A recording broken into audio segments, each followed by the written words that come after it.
Baik, saya ulang lagi sedikit sebelum kita maju. Jadi minggu lalu kita sudah membicarakan mengenai Heidegger. Jadi kita mulai dengan pemikiran-pemikiran para tokoh yang menjadi pilar dari hermeneutika secara lebih rinci. Jadi Heidegger, ini sebelum kita bergerak lebih ke depan lagi, saya ulang lagi. Jadi pemikiran Barat selama ini yang dikritik oleh Heidegger adalah pola subjek objek itu ya, pola subjek objek ini sebetulnya intinya adalah subjek objek itu sesuatu yang artifisial sebetulnya. Itu cuma alat kita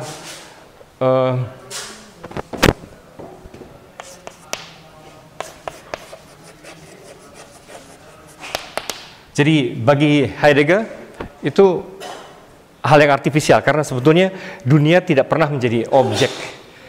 Dunia itu apa? Menurut pemikiran Heidegger, dunia itu bukan objek yang dihadapi oleh kita, bukan, tapi apa? Bukan maksudnya bukan dunia yang itu yang saya maksud. Dunia alam ini gitu kan ya. Dalam pemikiran Heidegger itu apa? Tempori sudah catat sebenarnya. Itu bukan sesuatu benda yang kita hadapi, tapi latar belakang, bahkan yang apa namanya, konteks di mana kita sudah selalu berada gitu ya. Jadi bagi Heidegger, dunia atau ya alam dalam arti itu ya, bukan dunia seperti yang saya maksud di dalam hermeneutika sebelumnya. Tapi dunia atau realitas sebutlah begitulah ya. Kalau mau lebih gampang lagi, realitas itu, dunia dalam arti realitas itu bukan sesuatu yang kita hadapi. Itu jadi tidak pernah menjadi objek. Tidak pernah menjadi objek sedemikian itu ya. Dunia itu latar belakang, tapi juga sesuatu yang sudah selalu menyatu dengan kita.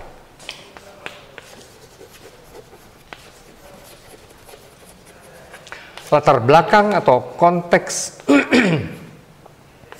pendeknya sesuatu yang sudah selalu menyatu dengan kita.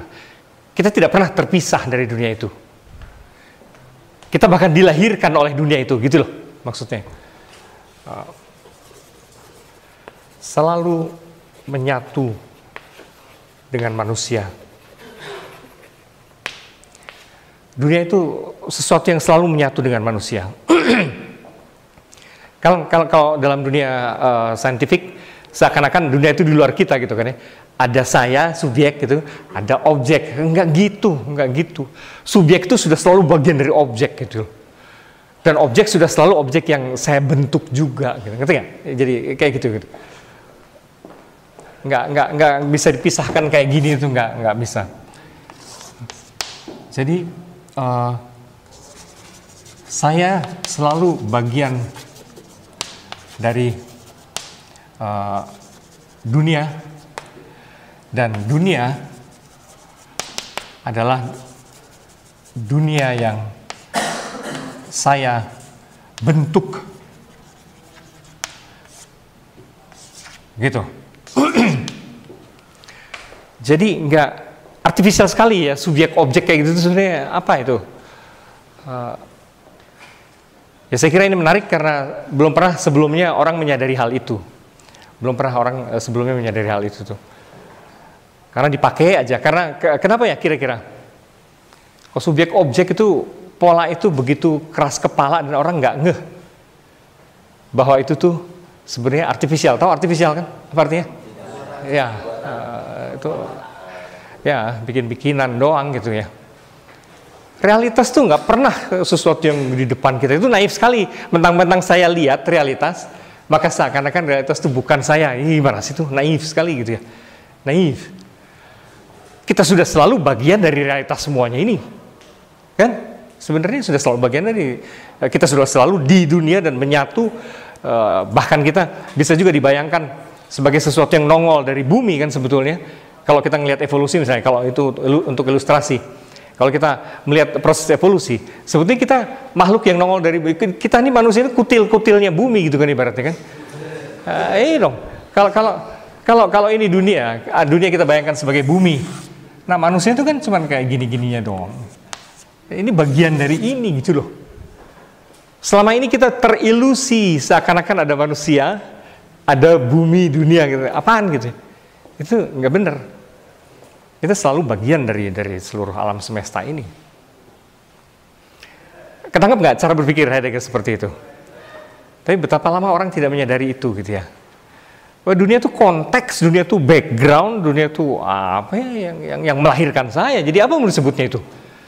Dunia itu melahirkan saya ini. Gitu. Jadi saya sudah selalu bagian dari dunia dan saya sudah selalu menyatu dengan dunia. Itu sebabnya tidak pernah kita akan menemukan makna objektif dalam arti keras gitu ya, seperti yang dibayangkan dalam sains. Oh kita selalu nyatu kok, gitu ya. Jadi yang disebut makna objektif itu apa gitu ya? Oh kita selalu bagian dari itu. Itu selalu bagian dari si realitas ini.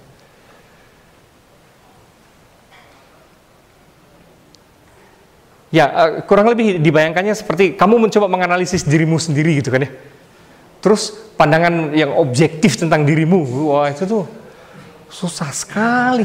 Kita terus merenung dan kita juga dari banyak hal dalam diri kita juga nggak ngerti.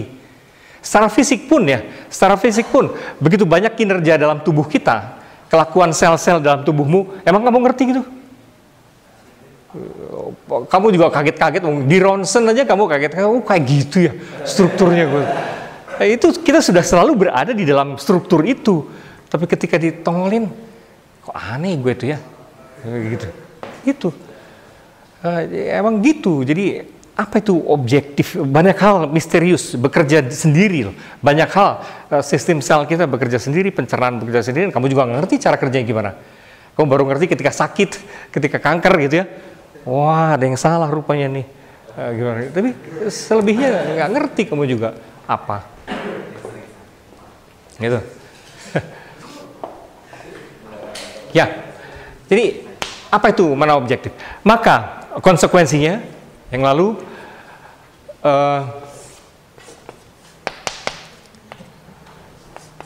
kebenaran ala sains itu sebetulnya hanyalah kebenaran correctness, kan sudah kita sebut ya. Kebenaran ala sains itu hanyalah correctness. Dan ini bukan kebenaran realitas itu sendiri, bukan. Kenapa disebut correct? Iya, enggak, bukan. Apa?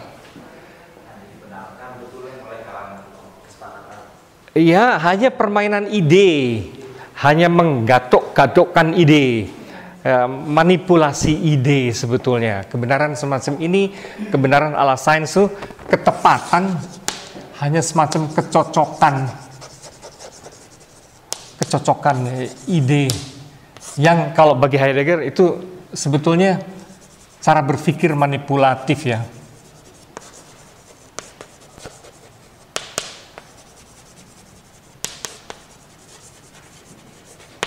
Sebetulnya itu cara berpikir manipulatif sains itu.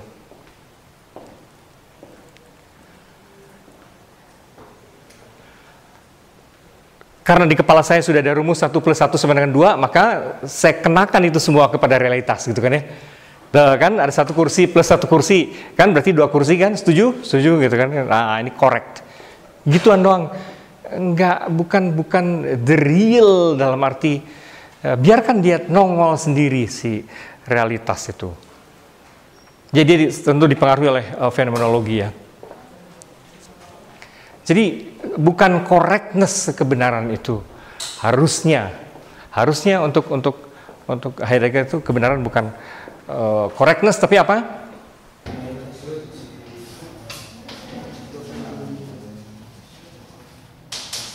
Ya. Kebenaran itu ketersingkapan terus-menerus, dan itu nggak akan pernah selesai. Never ending disclosure, terus saja gitu. Realitas itu akan terus-menerus menampilkan dirinya secara berbeda-beda, tergantung konteksnya, tergantung apa gitu. Siapa sesungguhnya kamu? Saya temani minggu lalu saya kira saya kasih ini ya, contoh tes psikologi atas kamu gitu kan ya. Dan itu ada banyak skor di situ, dan kamu tinggal cocok-cocokin aja. Kalau skornya kamu cuman di bawah 100 gitu, berarti kamu tipe yang IQ-nya jongkok gitu kan. Nah, gitulah kayak gitu. Tapi kan sebenarnya sesungguhnya kamu tuh siapa? Jauh lebih rumit daripada itu dong gitu. Bahkan kalau kita bicara kecerdasan pun sangat mungkin kamu punya kecerdasan yang khas yang mungkin tidak terskor di situ gitu kan ya. Tidak bisa terukur di dalam model ukuran ala psikologi begitu. Dari situ saya kira jelas. Kalau menurut psikologi adalah benar kamu tuh kayak gitu, skornya di bawah 100. Ya udah, kayak kecerdasanmu cuma segitu. Nah, bagi Heidegger itu tuh korek dalam arti tepat sesuai dengan rumusannya, tapi tidak benar dalam arti sesungguhnya kamu tuh siapa. Karena kecerdasanmu jauh lebih pelik daripada itu, begitu. Anggap ya, itu beda. Apa yang dikatakan sains tidak selalu benar dalam arti real yang memperlihatkan kompleksitasnya. Nah, celakanya sekarang kita bergerak lebih maju.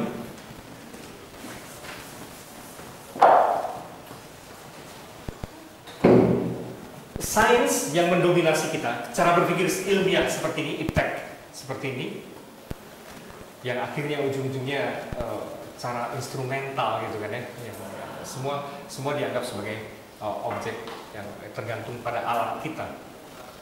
Kecocokan itu maksudnya correctness itu cocok pada alat kita, cocok dengan alat kita, gitu kan? Correctness. Nah, celakanya iptek itu memang ditunjang juga oleh dua hal dalam tradisi Barat yang sangat kuat, yaitu oleh humanisme dan oleh metafisika. Iptek modern Barat itu ditunjang oleh humanisme dan metafisika Barat yang di kemudian hari dalam sejauh digunakan misalnya oleh Derrida disebutnya the metaphysics of presence.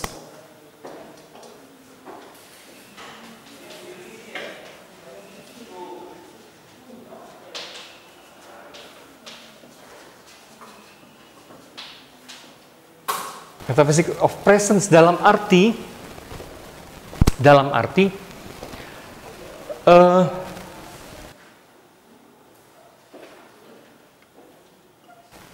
segala sesuatu itu diyakini tampil dalam presentasinya. Kehadiran itu mungkin agak abstrak ya, kehadiran, tapi presentasi atau representasi barangkali lebih tepatnya. Kalau kita berpikir dalam alam seperti itu, dalam alam metafisika seperti itu, kalau kita berpikir itu berarti kita mengambil representasi dari kenyataan, gitu kan. Seakan-akan kenyataan tuh bisa hadir, nongol jelas gitu lewat tampilannya, representasinya. Soal realitas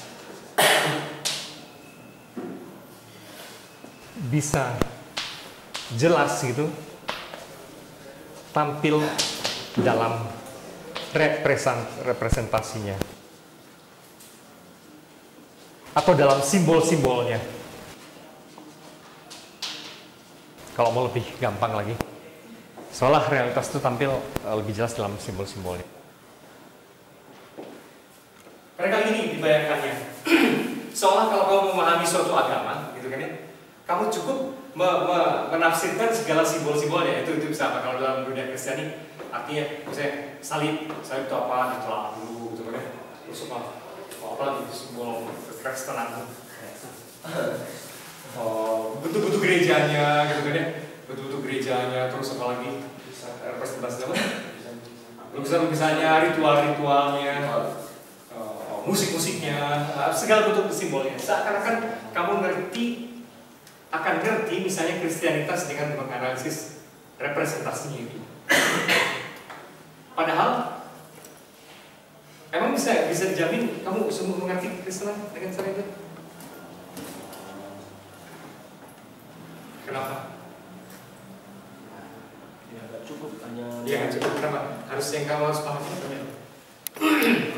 Kalau memahami kekristenan. Menjadi Kristen. Pengalaman jadi Kristen. Menjadi Kristen. Ya artinya gini. Orang harus sekurang-kurangnya banyak bertanya, banyak bergaul dengan orang yang memeluk kekristenan, gitu kan ya. Dan mencoba berpikir ala orang Kristen dan pendeknya mengalami bagaimana para pemeluk agama Kristen itu menghayati kehidupannya, gitu misalnya kayak gitu ya. Itu agak mendingan ya. Tapi kalau dalam sains itu kan seperti cukup hanya menganalisis simbol-simbolnya gitu, sebagai sampel. Persis kalau orang bikin statistik gitu loh. Itu kan Jawa dibikin aja kurang lebih gitu kan sekian persen. Ya itu nggak cukup. Di situ yang muncul adalah pembenaran sistem. Oke. Nah, kurang lebih seperti itu. Itu simbol-simbol saja. Sebenarnya tidak cukup. Realitas itu jauh lebih luas daripada simbol. Dan kata dia, simbol itu bagi Heidegger, simbol itu, nah ini yang sangat terkenal pada dia, wajib diapalin. Simbol itu bagi Heidegger bermata dua. Yang satu dia menampilkan memang, tapi sekaligus menyembunyikan, gitu ya. Sekaligus menyembunyikan. Simbol itu selalu gitu, menampilkan, memang menampilkan, reveal, membukakan, memang menampilkan. Tapi yang satu lagi concealing, menyembunyikan.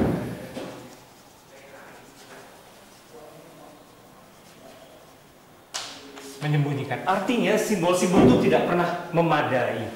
Jadi kalau kamu pakai simbol menyatakan cintaku bagai mawar, gitu kan ya. Dan kamu ambil bunga mawar. Serta kamu sadari banyak hal tidak bisa terucapkan dengan mawar ini, gitu kan ya. Gitu? Memang mawar ini mewakili lah sebagian dari cinta kamu artikan apa ya. Tapi pada saat yang sama kamu juga sadar simbol ini selalu terbatas gitu. Ada banyak hal dalam cinta saya yang tidak terwakili oleh mawar ini. Gitu kan?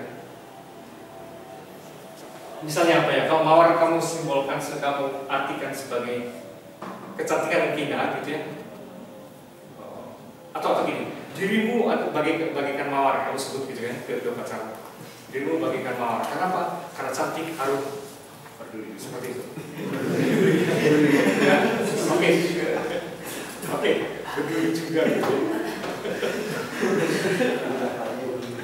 Padahal ada hal-hal apa misalnya yang tak terwakili oleh itu tentang dia. Apa misalnya? Apa kecerdasannya misalnya? Nggak nongol di dalam kemawaran itu. Kecerdasannya nggak nongol. Maka selalu begitu kita mengatakan sesuatu, sebetulnya sekaligus ada sesuatu yang kita tak terkatakan.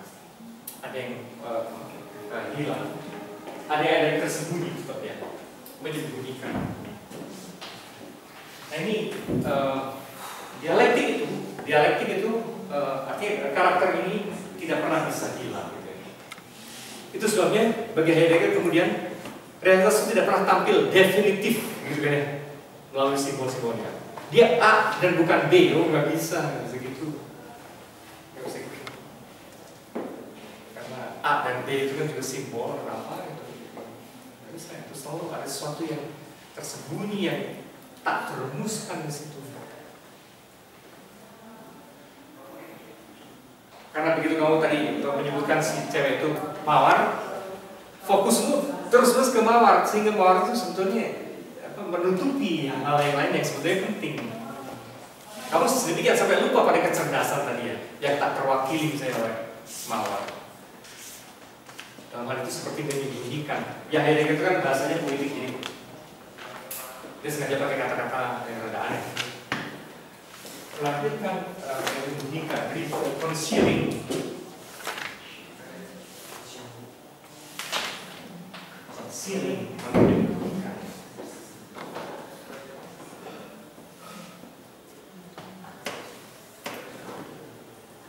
Artinya itu sekaligus dia mengkritik metafisika barat. Metafisika barat itu sok memastikan. Jadi kalau kita kembali lagi ke metafisikanya tadi, apa yang dikritik Heidegger adalah kecenderungan metafisika barat yang terlalu memastikan realitas itu hakikatnya ini, hakikatnya itu, gitu. Terlalu memperjelas itu, gitu kan ya, di dalam rumusan-rumusan tertentu. Bagi Hegel misalnya, esensi realitas itu apa? Ada yang tahu? Kamu kan pernah dapat gambaran globalnya Hegel? Ya, misalnya, realitas itu adalah dialektika dari roh. Misalnya, sok pasti sekali gitu kan ya. Terus bagi Nietzsche, realitas itu adalah kehendak untuk berkuasa. Kayak gitu. Dan setiap filsuf menciptakan sendiri representasinya, simbol. Realitas itu seakan-akan nothing but gitu kan.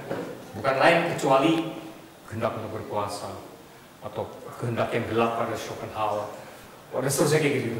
Dan kecenderungannya bukan cuma memastikan juga membuatnya menjadi manusiawi sekali, menjadi antropomorfik sekali. Gara-gara humanisme ini. Kalau tadi kita bicara metafisika barat, maka itu juga dipengaruhi oleh humanisme antara lain.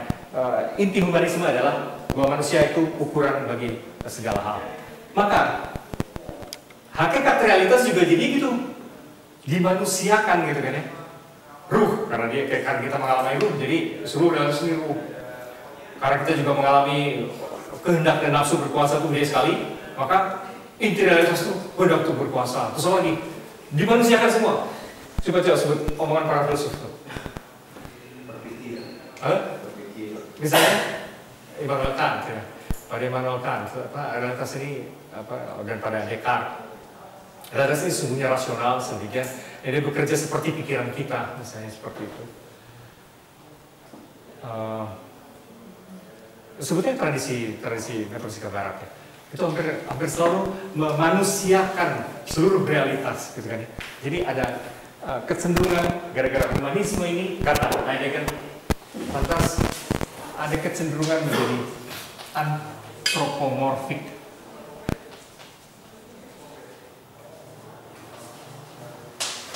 Semuanya diistilahkan berdasarkan manusia.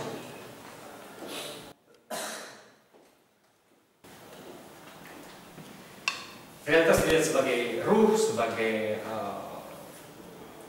nalar, reason, ada Immanuel Kant, kehendak, pada Fichte, kebebasan, misalnya seperti itu. Pada Schelling, cinta, semua yang manusiawi sekali.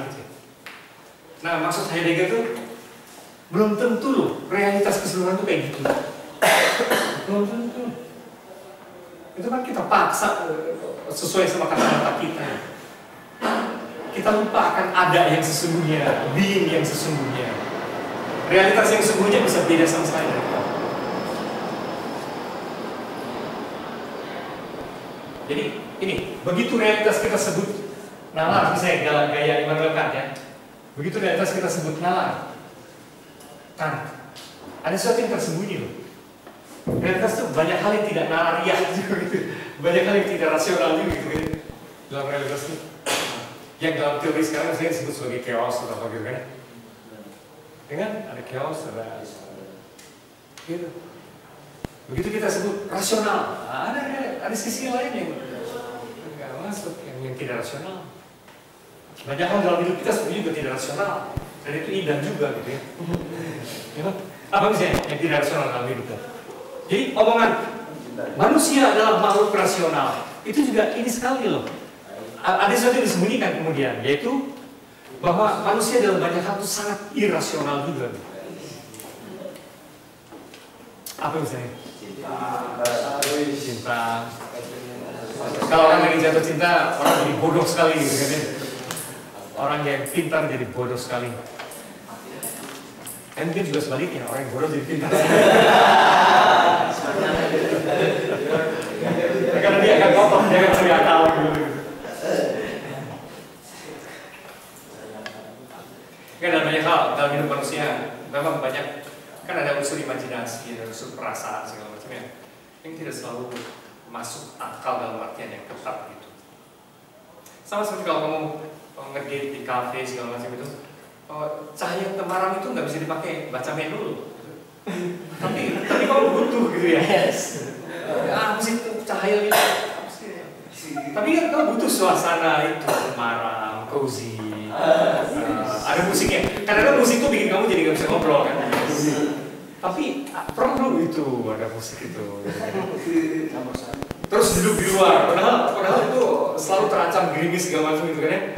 Kamu pilih duduk di luar karena ada anginnya. Masuk angin. Tapi itu lebih asik. Itu lebih asik daripada di dalam ruangan. Banyak hal. Kita membutuhkan banyak hal yang dalam arti ketat itu irasional. Kalau dalam berhubungan dengan manusia kamu sepenuhnya rasional, kamu gak akan pernah punya hubungan yang bagus tuh sama manusia. Karena hubungan sama manusia itu hubungan hati pada akhirnya kan. Kalau semuanya sakit, kalau apa gitu, hitung-hitungan misalnya gitu ya, wah bubar lah, kamu bubar, kamu gak akan punya hubungan yang indah dengan manusia. Oke, jadi gitu. Begitu kita menentukan sesuatu makna, ada sesuatu yang tersembunyi. Nah, metafisika Barat itu memastikan sekaligus gaya manusiawi gara-gara humanisme itu. Akibatnya, the real tidak pernah tampil.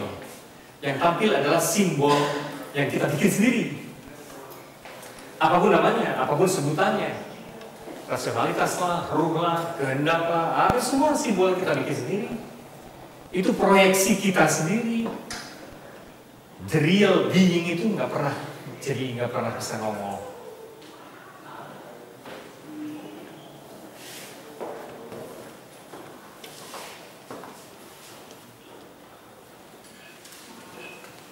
Di kemudian hari itu kemudian dikritik juga misalnya oleh dilanjutkan kritik semacam ini sebagian oleh Jacques Derrida. Jadi metaphysics of presence itu ya.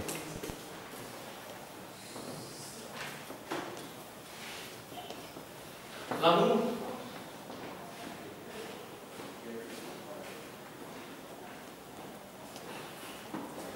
maka pada akhirnya kan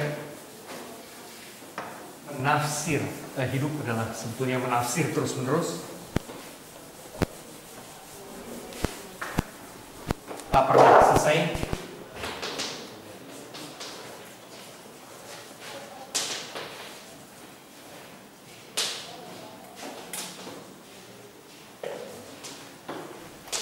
Hidup adalah menafsir dan berpikir betulan itu apa kemarin dibahasakannya?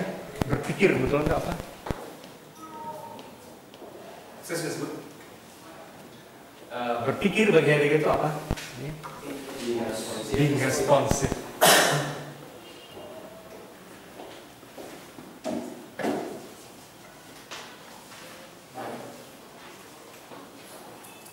Being responsive. Being responsive to apa? To the disclosure.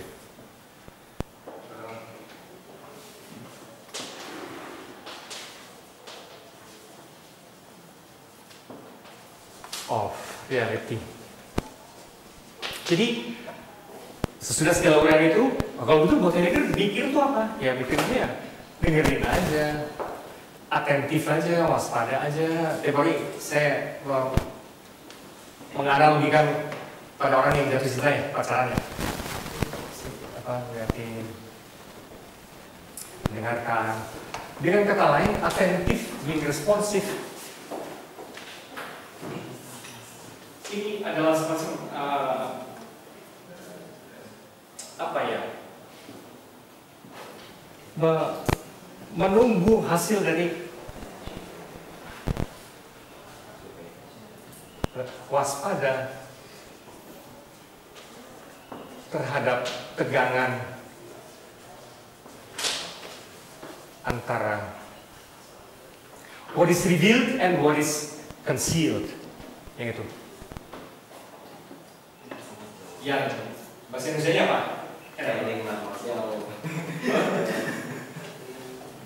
Yang tersurat dan tersirat kali. Dan tersirat. Lebih gampang. Jadi terhadap what is revealed and what is concealed. Ada yang tersurat, revealed, dan tersirat tuh tersembunyi gitu ya, apa namanya? Cuman ada isyaratnya loh, itu concealed.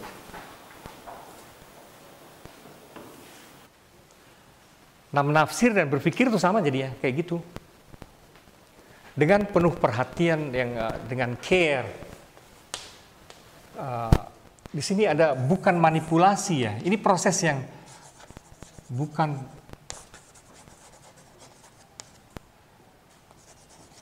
bukan manipulatif, melainkan proses yang diwarnai oleh care, zorge, concern, apa ya? Dengan kepedulian, dengan care, maka tepat itu contoh kalau orang jatuh cinta tuh. Kalau orang jatuh cinta tuh tepat. Karena dia akan memperhatikan, dia akan care, dan gara-gara itu dia menangkap banyak hal yang tersembunyi gitu kan ya. Care.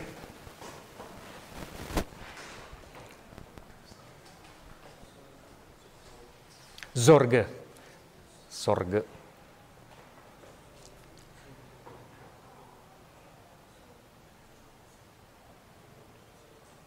Ya, kurang lebih intinya ya seperti itu. Nah, cara berpikir macam ini kemudian bergema pada orang-orang yang mempelajari eksegese ya. Artinya tafsir kitab suci. Kamu sudah belajar kan Bultmann? Bultmann kan? Sudah belajar? Belum? Kok pada bengong?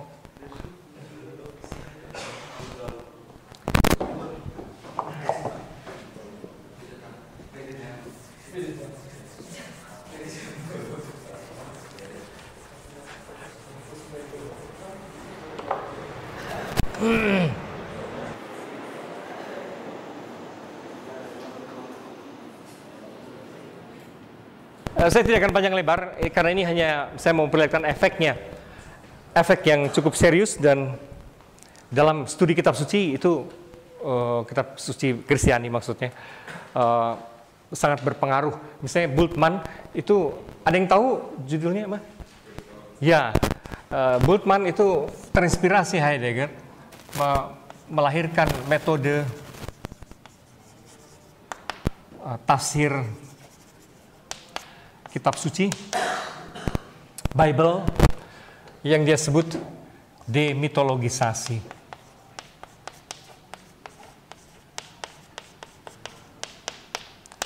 Demitologisasi. Artinya kita mesti memilah dulu apa namanya, kalau mau dengerin message yang betulan dari kitab suci, Maka bahasa mitosnya itu kita tembus dulu gitu ya, kita tembus dulu, bukan kita pilah, kita apa ya? Kita kelupaskan dulu bahasa mitosnya itu. Bukan mengganggu, tapi mitos itu jalan masuk, memang jalan masuk, tapi tetap kita harus bedakan. Inti wartanya dalam mitos itu bukan mitosnya, gitu kan ya.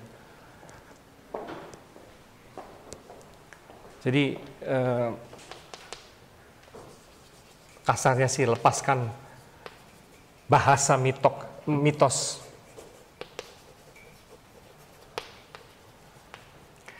Lepaskan bahasa mitosnya, lantas yang kita dapat apa?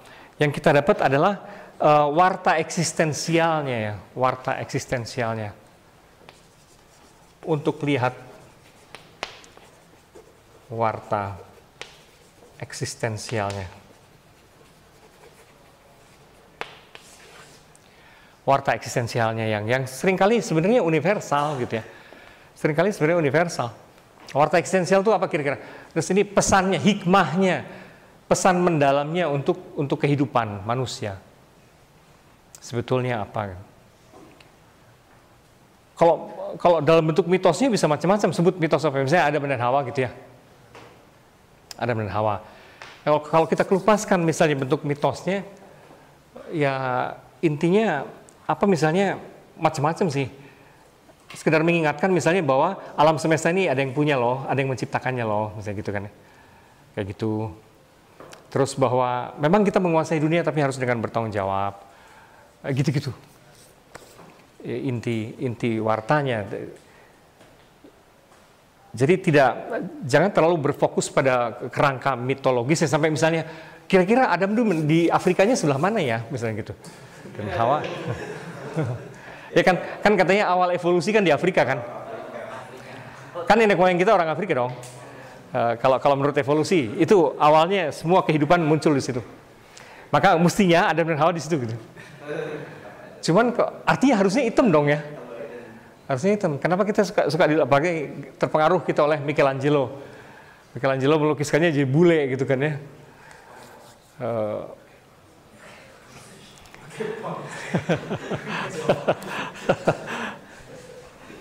Ya. Kebayang nggak itu misalnya itu kan ya, bahwa kalau Adam dan Hawa itu kita pikirkan sebagai real, ya harusnya hitam loh, harusnya hitam.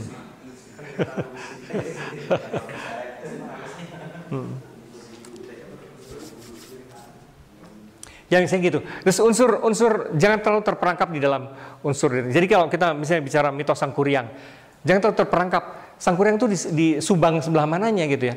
Nggak penting dia. Bahkan apakah pernah ada atau tidak gitu ya orangnya.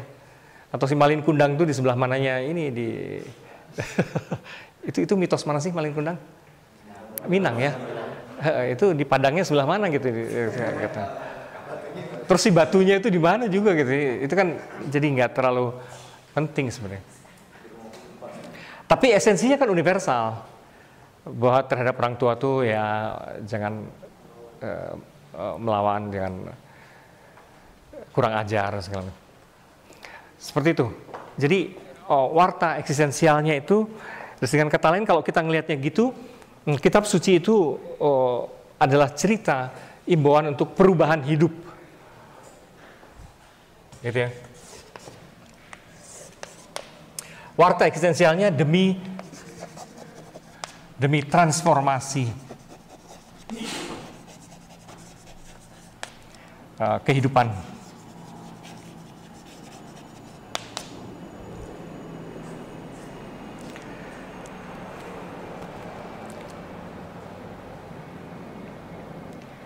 Jadi yang penting kalau mau pakai bahasa zaman sekarang, yang penting itu bukan informasi. Kitab suci bukan kitab informasi, tapi itu imbauan ke arah transformasi, gitu loh.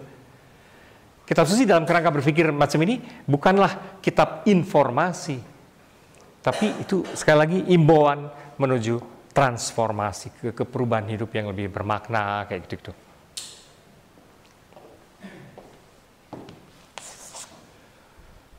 Karena orang suka salah mengira dulu sebelumnya, memandang kitab suci sebagai gudang informasi tertentu.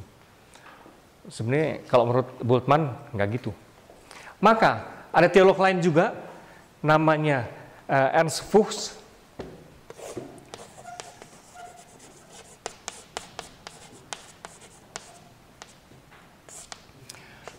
Sejaman dan juga dipengaruhi oleh Heidegger. Ernst Fuchs. Kenapa? The proses menafsir yang ditawarkan kitab suci, kata dia, kitab suci atau menafsir kitab suci, membaca kitab suci adalah soal word event. Apa itu ya? Bukan word event. Ini soal peristiwa sabda ya. Bagaimana si firman itu, bagaimana sabda itu mengubah kita. Sebetulnya gitu. Peristiwa firman, peristiwa sabda kali ya. Word bukan dalam arti kata sih maksudnya. Dalam arti sabda. Peristiwa itu. Jadi posisinya, tekanannya yang penting bukan kitab sucinya. Tapi peristiwa ketika kita membaca itu gitu ya. Adakah kita tersengat gitu ya? Kita kesetrum nggak? Tersengat nggak? Jadi berubah atau tidak? Maka yang menjadi penting di sini adalah event. Dan dulu-dulunya juga, apalagi kalau kitab suci Kristiani ya. Kalau kitab suci Kristiani, dulu-dulunya sebetulnya kan Yesusnya nggak nulis dong. Yesusnya kan nggak nulis. Yang ada kan peristiwa-peristiwa. Dia kelayapan kemana-mana gitu semua. Sama muridnya gitu kan ya, kesini kesono ngapain. Peristiwa itu juga peristiwa kan sebenarnya, terus kemudian dituliskan. Jadi letak nilainya pada keperistiwaan itu ya, word event. Dan sampai hari ini gitu. Di dalam momen kita membaca, di dalam momen ritual, liturgi, yang penting adalah eventnya itu ya. Tekanannya bukan pada word-nya terutama, tapi pada eventnya. Maka kalau dalam tradisi Kristen Protestan, khotbah itu menjadi penting sekali ya. Menjadi penting sekali karena itu menciptakan supaya gathering ini, kumpulan ini benar-benar menjadi sebuah peristiwa gitu ya, yang mengubah. Maka pengucapan kata, retorik dan segala macam itu menjadi sangat penting. Kalau dalam gereja Katolik sepertinya nggak sepenting itu ya. Kelihatannya kan khotbahnya nggak sedahsyat kalau dalam dunia Kristen Protestan ya. Terlalu kontemplatif kali ya. Wah, itu. Kalau dunia Katolik itu reflektif apalah gitu. Tapi enggak juga loh. Katolik tapi kalau di kalangan orang-orang hitam, di kalangan orang Afrika, itu juga sama serunya loh sebenarnya. Wah, sebenarnya seru. Nyanyi, berdansa dan apa.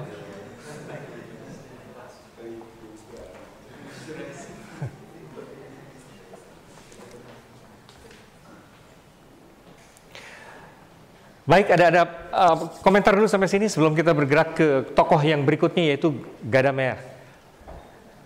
Hans Georg Gadamer. Ada komentar dulu?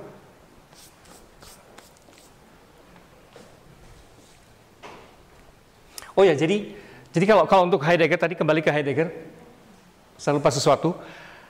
Dunia iptek sekarang ini hanyalah kelanjutan dari tradisi Barat yang metafisika of presence itu dan humanisme itu yang ya Heidegger tidak terlalu berkenan gitu ya.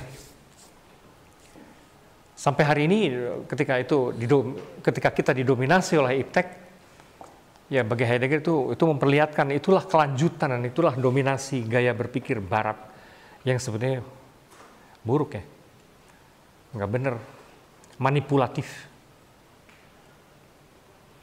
instrumentalistik gitu.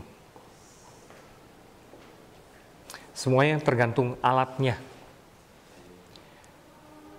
Masih ingat kan cerita mengenai alat itu ya? Oke, kalau gitu sekarang kita bergeser ke Gadamer.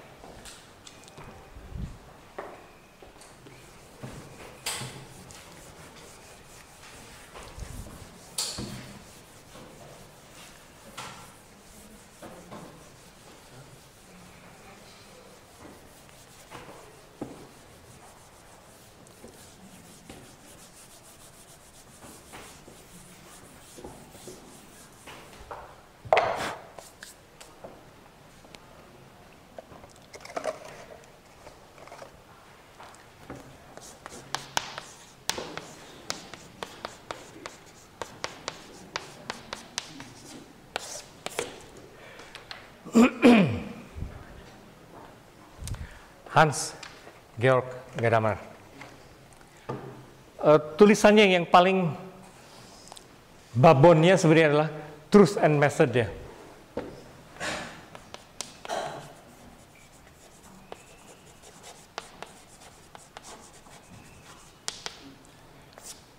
Wahrheit und Method. Truth and Method. Selebihnya dia menulis artikel kecil-kecil. Tapi buku ini adalah basis Heideggeriannya, karena dia muridnya Heidegger. Jadi dalam banyak hal sebetulnya dia praktis melanjutkan Heidegger.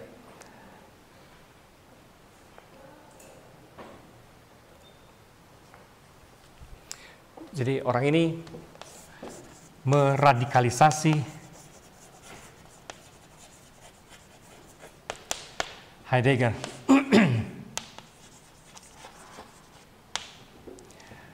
Kalau pada Heidegger temporary, language is the house of being ya. Kalau bagi Heidegger itu language is the house of being. Pada Gadamer dilanjutkan gitu. Being that can be understood is language, atau language is being that can be understood. Dan bahasanya dia being that can be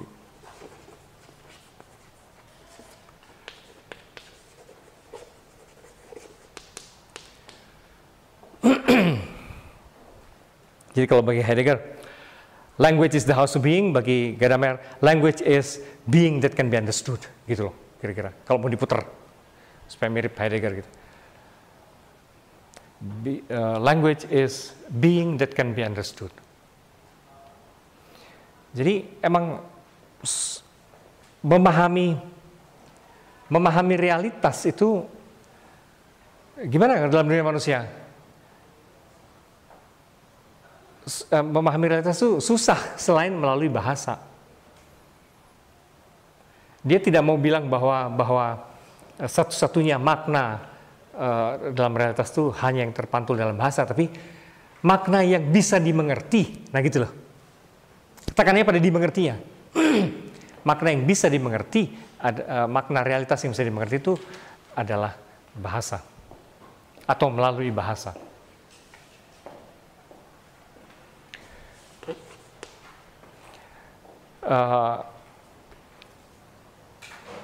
Buku itu sendiri kira-kira kalau intinya juga gitu ya,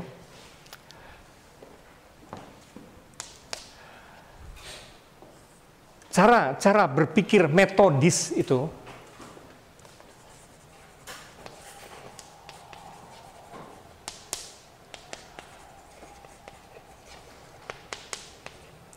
cara berpikir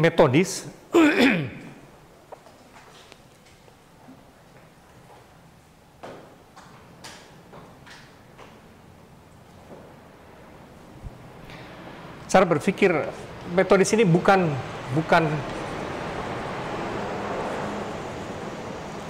jalan menuju kebenaran.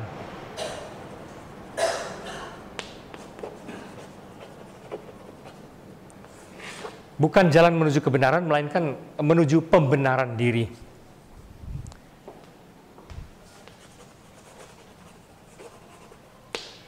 Melainkan pembenaran diri.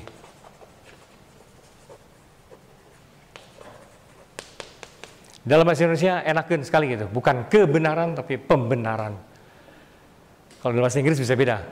Not to the truth, tapi to self-justification, agak beda itu ininya. Kalau di bahasa Indonesia enak, bukan kebenaran tapi pembenaran diri. Alur nalarnya kurang lebih sama dengan Heidegger. Jadi yang terjadi di dalam ini mencocok-cocokkan rumus-rumus. Kalau metode itu rumus. Ibaratnya gini loh, sebenarnya. Kalau kita mau mengerti air, terus yang kita punya itu untuk bikin es ya, kan kotak-kotak plastik itu. Terus kita ambil air di kotak plastik, nah dapat kan airnya. Terus orang bertanya, air tuh macam apa? Macam ini kotak. Air kan bukan kotak dong, gitu kan ya. Gitu. Tapi dunia ilmiah itu gitu. Kalau menurut dia gitu kan ya. Air tuh ya ini kotak ini, apalagi sudah jadi es gitu, bisa dicopot gitu. Nah kan kotak. Ya bukan lah gimana gitu. Tapi kan korek gitu kan ya. Korek itu juga memang air. Tapi kan lebih dari itu gitu maksudnya. Gitu. Metode itu lebih pembenaran diri. Dan metode itu ibarat si kotak plastiknya itu. Nah, kamu bisa bikin macam-macam kotak kan, zaman sekarang lebih banyak lagi. Ada bintang-bintangan, ada macam-macam gitu kan. Macam-macam metode. Nanti yang pakai kotak bintang, yang pakai ini, kamu bilang air tuh kayak bintang. Jadi lebih pembenaran diri. Jadi kalau diumpamakan tadi kotak bikin es, ada kotak, ada yang ala bintang. Nah kayak gitu, terus apa lagi? Mungkin segitiga juga ada kali. Nah, kamu yang membuat kotaknya. Terus ketika air kamu taruh di situ, kamu yang bilang air tuh segitiga, air tuh bintang. Gimana? Ini mah pembenaran itu. Pembenaran diri. Bukan kebenaran. Ya, self-justification atau validation.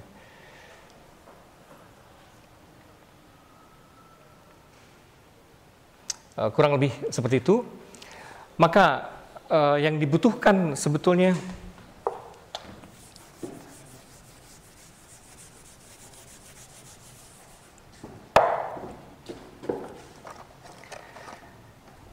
dia pakai istilah understanding sebenarnya, bukan interpreting gitu, tapi understanding.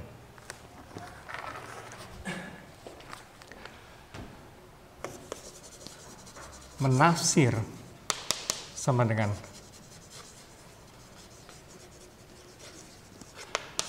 proses understanding, verstehen, understanding, tapi dalam artian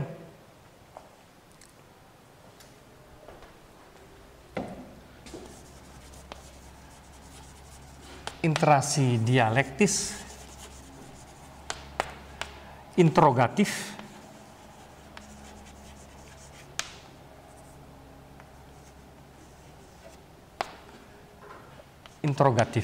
dialektis interrogatif, dan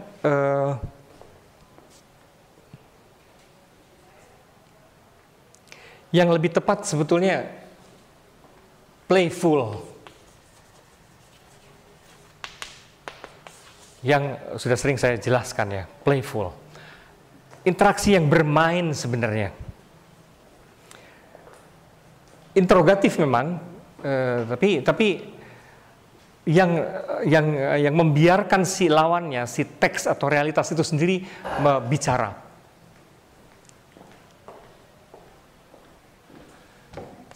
Maksud dari semua ini adalah biarkan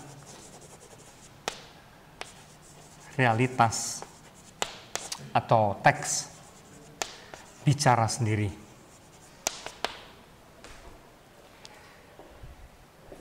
Jadi kalau mau contoh paling gampang, kalau kita berhadapan dengan sebuah buku, jangan terlalu banyak mengira ini itu dulu, gitu kan ya. Jangan terlalu banyak mengira ini itu dulu. Meskipun kamu tidak pernah sepenuhnya lepas dari prasangka, seperti tempo hari bilang, prasangka tetap ada, nggak apa-apa. Tapi baca aja, terus biarkan dia bicara, biarkan si teks itu bicara, mengoreksi anggapan-anggapanmu, biarkan dia bicara. Relasinya itu maka menjadi relasi yang bermain. Ada beberapa ciri dalam bermain itu.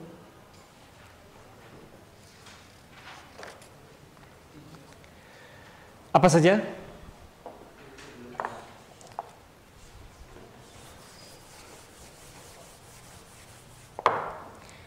Bermain itu berarti apa? Ya, di dalamnya ada intensitas hubungan,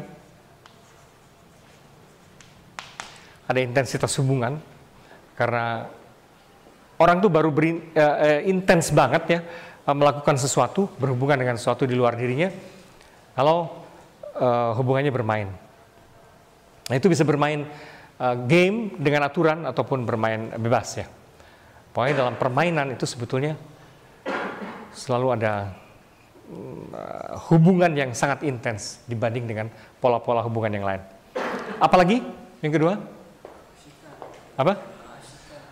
Ya, keasikan tuh intensitas sebenarnya. Kesungguhan, itu semua sama dengan intensitas. Ya, dalam arti subjek objek tidak ada lagi.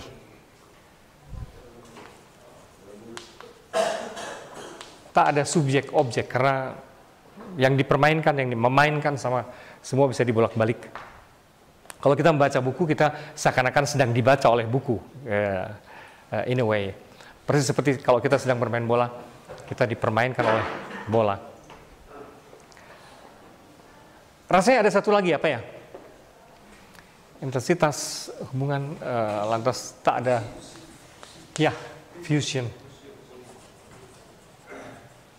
Nah, ini adalah istilah dari Heidegger, Gadamer sendiri, fusion of horizon.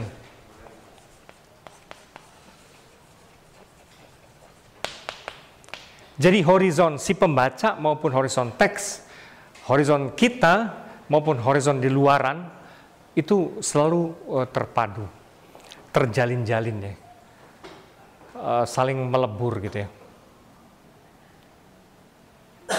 Jadi nggak bisa dibayangkan bahwa si subjek saja yang akal-akalan. Dalam proses yang playful itu, yang terjadi adalah perpaduan, fusion of horizons.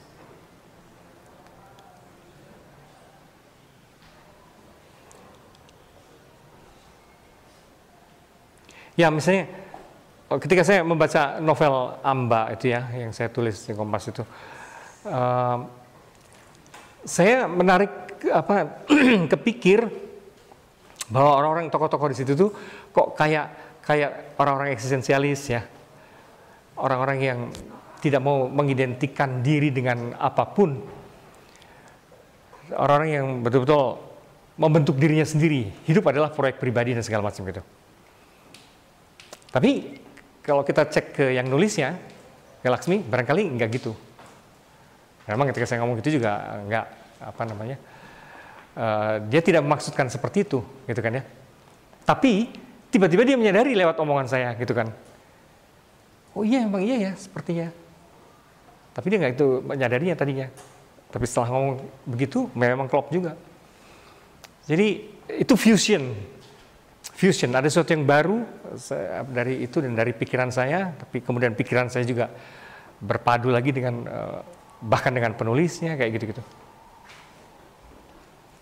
Dan selalu yang terjadi adalah fusion of horizons. Maka objektivitas dalam kerangka seperti ini juga menjadi tidak sangat jelas, tentu saja. Objektivitas itu dalam sisi tertentu menjadi tidak sangat penting sih sebenarnya.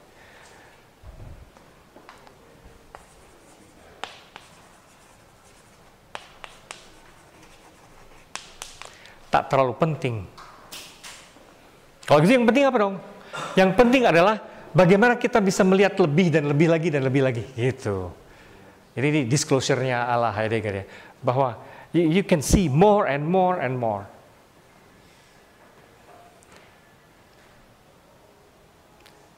Keluasan, kerumitan barangkali ya. Kedalaman. Maka di tempo hari di waktu kita bicara mengenai asumsi dasar hermeneutik, saya berkali-kali bicara, akhirnya hermeneutik bukan soal benar salah gitu kan ya, saya bilang, tapi dangkal atau mendalam. Dalam arti ini maksudnya. Kalau urusannya objektif kan benar salah dong, mana yang objektif, mana yang tidak objektif gitu kan ya. Itu benar salah, correctness tadi, bukan gitu dalam kerangka hermeneutik. Masalahnya bukan seperti itu.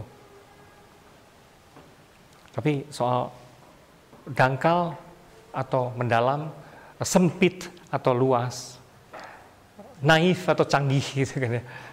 Gitu.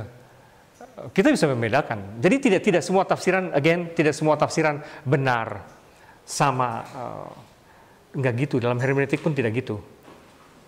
Karena kita bisa membedakan mana tafsiran yang dangkal, naif, dan mana yang mendalam, canggih.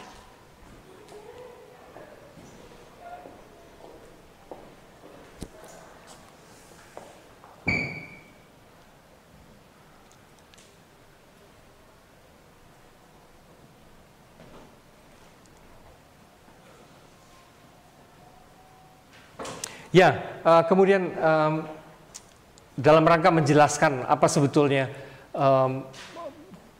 bermain itu, Gadamer menggunakan banyak contoh dalam dunia seni ya, dalam dunia seni. Contohnya bukan dunia sains, tapi dunia seni. Jadi contoh apresiasi seni.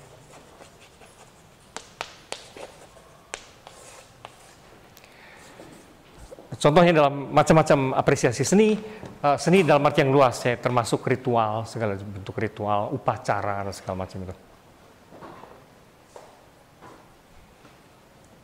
Karena memang pada titik itu seni berbeda sekali dengan sains. Dalam seni itu makna suatu karya seni kan nggak pernah selesai. Nah, orang juga hampir nggak bisa bilang itu salah gitu kan ya. Kayaknya nggak deh.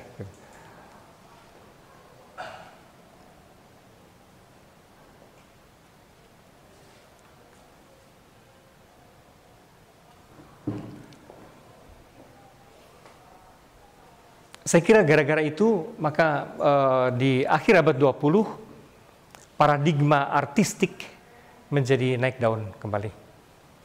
Setelah lama digilas oleh paradigma saintifik ya. Cara melihat itu yang utama tuh ilmiah. Tapi di akhir abad 20 justru kemudian bergerak ke artistik. Bahkan dunia sains pun dilacak, ada unsur artistiknya dalam dunia sains pun gitu kan. Ada unsur kreatifnya di situ, ada unsur apanya. Menjadi dan sekarang lewat postmodernisme dan segala macam itu banyak hal menjadi dilihat sebagai proses artistik atau estetik. Maka orang suka bilang paradigma abad 20 ini adalah estetik. Bukan dalam arti indah, tapi dalam arti artistik barangkali gitu. Dalam banyak hal dalam dunia manusia ada hal yang dibuat-buatnya sendiri. Bahkan dalam sains sekalipun banyak hal yang dibuat-buat sendiri.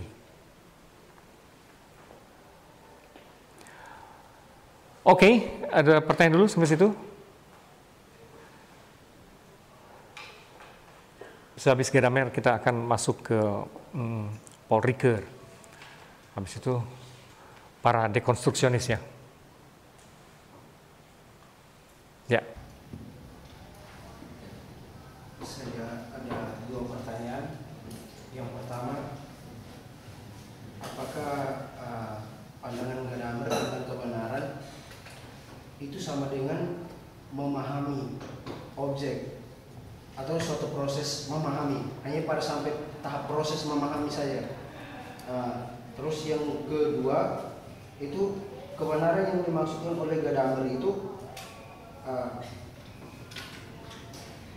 adalah suatu peleburan cakrawala itu antara objek dengan subjek. kaitannya dengan postmodern, apakah sama dengan kebenaran dalam postmodern? Di situ kan terjadi suatu proses dari mana dari eksistensi ke idealisme ke eksistensi dan terusnya. Ya. Pada Gadamer, memahami itu bukan hanya memahami objek atau teks sih, meskipun pada tingkat konkretnya itu. Tapi yang dia maksud itu gini, memahami itu memahami seluruh kehidupan. Jadi juga kalau kita masih tetap pakai ada subjek, ada objek, memahami adalah memahami dua-duanya. Dengan kerangka bermain seperti ini, memahami kehidupan. Jadi gini, kalau Heidegger bilang hidup adalah menafsir, bagi Gadamer hidup adalah memahami, menjadi lebih paham, terus gitu. Bukan to know more, tapi to understand more. Kira-kira gitu kalau mau di ini. Hidup adalah makin paham terusnya. Dan caranya ya menggauli aja terus secara playful gitu. Dan pemahaman kita makin gede. Apa itu, dan bukan cuma objek sih, apa di luar kita, apa di dalam diri kita, semuanya. Karena itu terpintal. Dengan memahami, kerangkanya kan kerangka Heidegger. Dengan memahami sesuatu yang di luar saya memahami diri saya. Dengan memahami diri saya memahami di luar saya. Nggak gitu. Playfulness itu dalam arti itu. Kaitannya dengan postmodernisme, kaitannya cuma ini, menurut saya. Dulu orang tadi pakai kerangka yang segala contoh ya metaphysics of presence itu, segala hal dipasti-pastikan dulu, gitu kan ya? Esensinya dipasti-pastikan. Esensi realitas adalah ini, esensi being adalah ini, tadi will to power, ruh, apa, semua esensinya gitu. Nah kalau kita pakai cara ini, cara bermain, cara understanding yang playful, maka tidak pernah kita akan nemu esensi. Yang terjadi adalah makin kaya, makin kompleks saja. Tapi tidak pernah satu hal pasti gitu ya. Makna yang pasti, definite itu nggak ada esensi. Maka hermeneutik memang melahirkan kecenderungan sangat besar ke arah anti-esensialisme.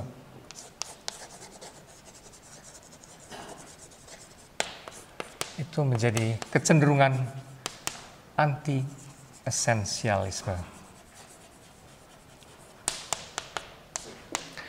Makna segala sesuatu itu tidak pernah selesai.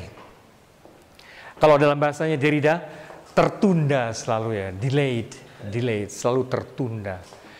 Makna absolut, mutlak, definitif itu selalu tertunda. Entah kapan, kita nggak tahu. Membelum. Ya, anti-esensialisme. Itu tendensi sangat kuat dalam postmodernisme dan itu sangat besar dipengaruhi oleh hermeneutik. Dan hermeneutik sangat besar dipengaruhi oleh fenomenologi. Oleh fenomenologi. Yang kita lihat kan cuma fenomen-fenomen doang, berbagai faset doang. Kita nggak pernah pasti sebenarnya apa. Tentang manusia, tentang dunia, kita nggak pernah pasti. Apalagi tentang Tuhan, gitu kan ya. Dalam hal itu orang sok tahu aja sebenarnya gitu, tapi sebenarnya kita nggak pernah tahu betul siapa dia. Apa tadinya sempat dikritik bahwa selama itu pemikiran barat itu antropomorfik realitas gitu. Tapi bukankah dalam disclosure itu ketika sang being itu bisa menetapkan diri, kita membutuhkan antropo supaya dimengerti oleh manusia. Iya, kita selalu bisa mengkritik apakah kita akan pernah terbebas betulan dari tendensi antropomorfik. Nah, itu masalah. Karena ya gimana kita? Dan kita ngomongnya bahasa apa dong gitu kan? Bahasa roh, bahasa apa? Kita nggak tahu. Selagi kita masih manusia, ya apa boleh buat. Tapi yang menarik tuh gini, akhir-akhir ini tuh, tentu itu kita tidak bisa lepas. Saya kira dalam segala kritik terhadap antropomorfisme, sudah jelas juga kita tidak akan pernah lepas penuhnya dari antropomorfisme dan barangkali juga tidak perlu. Yang diperlukan barangkali kayak gini. kalau kamu bikin film kan orang-orang kayak Jackie Chan segala macam suka di akhirnya ngasih lihat bagaimana dia kejeduk-jeduk gitu ya. Nah kayak gitu-gitu. Aslinya, bagaimana aslinya waktu pembuatan itu, the making atau behind the scene gitu ya. Oh, padahal kalau lihat di filmnya kan, wah dia dahsyat masuk kolong kursi, apalah gimana. Kok hebat sekali. Padahal pas kita lihat di akhirnya, oh ternyata dia pun kerepotan sebenarnya, kayak sama aja kayak kita. Itu kejeduk-jeduk lah, sakit lah, apa. Dia kebanting segala macam, kan pegel tuh ternyata gitu. Tapi dalam film kan enggak. Nah, sekarang tuh yang penting saya kira itu. Seperti itu. Kita membuat wacana tapi di akhirnya kita mesti menyadarkan semua pihak bahwa jangan lupa loh, wacana ini pun konstruksi. Gitu loh. Di novel Amba, satu contoh lagi. Di novel Amba itu di bagian akhirnya ada catatan apa namanya? Terima kasih kepada si ini dan bagian tertentu diilhami oleh buku apa dan itu persis kayak behind the scene. Jadi di akhir itu tiba-tiba orang disadarkan bahwa sebagiannya itu fiksi. Novel itu tetap fiksi gitu kan ya. Karena ternyata ada referensinya di belakangnya. Nah, saya kira yang penting itunya sih. Antropomorfisme tidak bisa terhindarkan, tapi at the end kita mesti menyadari bahwa itu juga omongan kita loh. Gitu loh. Itu juga buatan kita loh.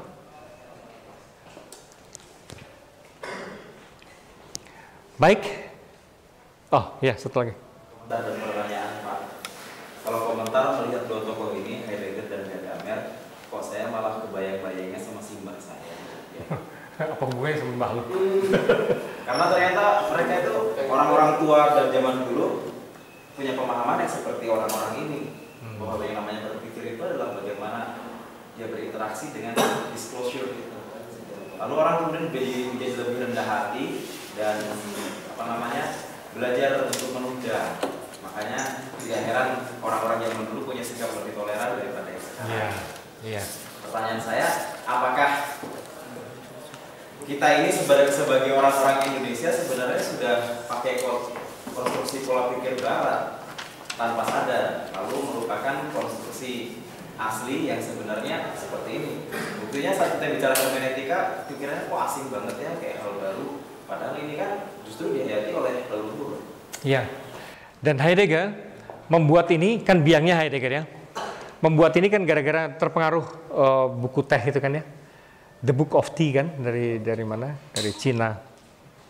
Artinya terpengaruh filsafat yang timur ya, yang memang bukan barat. Gara-gara itu kita seperti mengenali lagi kita yang katakanlah timur atau apa. Kalau kita masih boleh pakai timur barat meskipun dari konteks tertentu sebenarnya saya tidak suka sih ya, dan sudah dikritik juga itu. Tapi kalaupun kita masih pakai kerangka timur barat itu, ya nggak heran kita mengenali kembali khasanah timur, wong dia diinspirasikan oleh timur, gitu. Heidegger itu diinspirasikan oleh The Book of Tea yang penulisnya entah siapa, anonim ya. Buku-buku purba zaman dulu kan suka anonim tuh, nggak jelas siapa nulis. Dari dunia timur, China, alam berpikir seperti itu, yang memang tidak hitam putih, tidak esensialistik seperti itu. Segala sesuatu bisa kita sebut apapun, karena selalu lebih dari apapun, gitu kan ya. Misalnya kayak gitu-gitu. Kepekaan, Heidegger selalu ngomong tentang naming segala macamnya, pemberian nama itu upaya antropomorfik sebetulnya atas sesuatu yang sebenarnya kita tidak pernah ketahui. Nah, cara-cara berpikir kayak gitu itu kan sebenarnya memang alam berpikir yang bukan barat. Barat itu memang kecenderungannya memastikan semuanya, menjadi positivistik apalagi setelah modern, apalagi sudah abad 18-19 ya. Kita kepengen sekali menjadi memastikan seperti itu. Dan lantas memang jadi kehilangan kerangka berpikir kultural kita, lokal. Itu problemnya sama aja dengan dalam dunia seni kayak gitu-gitu. Mereka barat tuh memastikan yang seni itu kayak gini, yang gombal, yang kitsch itu yang kayak gini gitu kan ya. yang untuk kita selalu ada sesuatu yang nggak kerasannya di kita. Kita merasa, loh, orang bikin keris, bikin kendi, segala macam itu tuh seni banget loh. Gimana sih? Oh, emangnya harus selalu yang ada di museum yang hanya untuk kontemplasi? Enggak. Kita selalu tidak kerasan dengan kategori-kategori aneh yang dipasti-pastikan seperti itu. Sebenarnya Barat sendiri juga akhirnya tidak kerasan. Kayak sekarang kan dia menjebol itu semua, terus apapun jadi seni gitu. Tapi kita mengenali kembali, nah harusnya emang gitu, dari sononya juga gitu kok gitu ya. Nah ini juga sama, sains. Tadinya dipasti-pastikan, sains tuh gini, realitas tuh gini, semua. Lama-lama mereka sendiri ragu-ragu. Kayaknya nggak gitu deh. Gitu. Ada orang seperti Heidegger, ada orang seperti De Broglie, Niels Bohr segala macam yang melahirkan fisika kuantum, yang akhirnya melihat kayaknya bahkan dari sains juga nggak gitu. Jadi mereka bubarin lagi sekarang.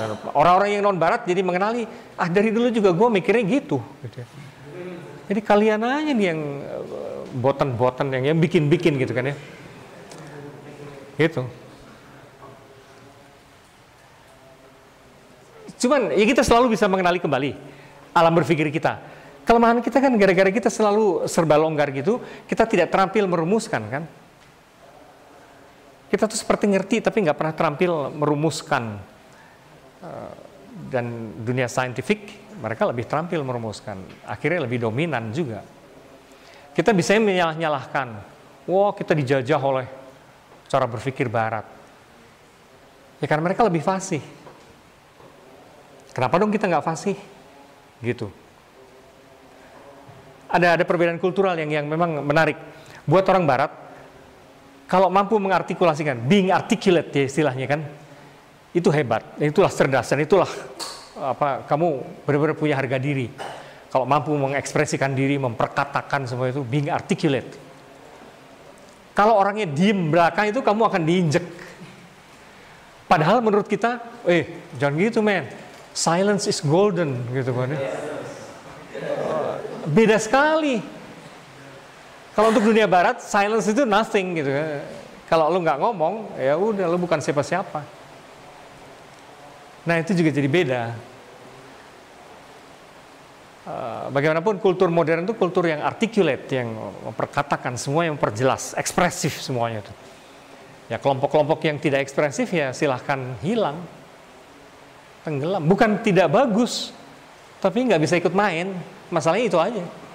Dalam percaturan global nggak bisa ikut main, ya, kamu boleh buat. Kamu bisa pinter sekali, dalam banget, tapi kalau nggak pernah ngomong, ya kamu nggak akan direken, gitu. Karena orang akan melupakannya, nggak tahu. Ya itu cara main apa ya? Mutakhir begitu. Cara mainnya begitu. Jadi maksud saya kita nggak bisa mengklaim, mengeluh-ngeluh terus gitu kan, wah kita didominasi alam berpikir Barat, inilah imperialisme baru segala macam. Iya lu bikin buku dong tebal-tebal, bikin teori dong gitu, ngomong gitu kan ya. Babat itu semua teori kalau punya nyali gitu, nggak bisa kan. Nah itu yang bisa diantara dunia non Barat ternyata kan cuma orang-orang India, sebagian orang Jepang. Karena orang India hampir nggak ada batasan hambatan bahasa ya, bahasa Inggris. Mereka fasih, jadi pemikir. Jadi ketika saya mau bikin extension course post kolonial, itu maksudnya mau menggali pemikiran-pemikiran non Barat, apa boleh buat ketemunya India lagi gitu loh. Homi Bhabha, Amartya Sen, gimana orang Indonesia mana gitu? Orang negronya mana? Cuma satu, Frantz Fanon. Itu pun karena dia bisa berbahasa Prancis, karena dia tinggal di Prancis ya. Jadi, apa ya, ada kebetulan sejarah yang membuat kita tidak berkutik.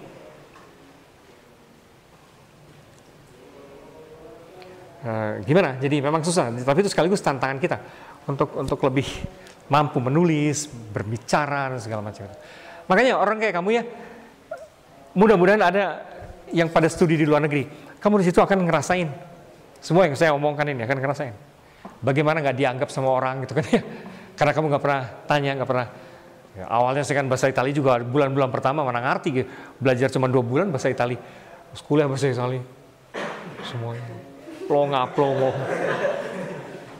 Dan dalam beberapa acara misalnya presentasi segala macam, nama saya itu nggak ada. Kurang ajar sekali gitu, nggak dianggap sekali saya. Nah, awal-awalnya nggak pernah digubris gitu sama orang, udah gitu sosoknya kecil pula, jadi wah orang-orang yang sana raksasa semua. Jadi dan ngomong vokal gitu kan ya. Nah, kalau saya tanya gitu, ada pertanyaan gitu, mereka tuh kan wah itu semua. Kalau kalian kan reflektif sekali.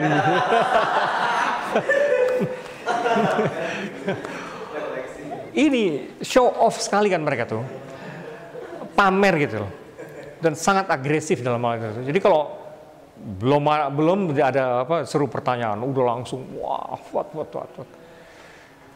Nah dalam situasi kayak gitu kamu akan ngerasa memang beda ya, tradisi yang menghidupi kamu beda sama sekali. Agresif itu seperti memalukan gitu kan ya, ngotot, ngeyel itu tuh memalukan. Buat mereka gitu, harus gitu. Jadi orang tuh harus gitu. Justru kalau diem aja tuh, siapa sih lo? Gitu ya. Jadi benar-benar nggak dianggap. Ya emang beda paradigma, sama sekali beda paradigma. Baik, sampai situ dulu.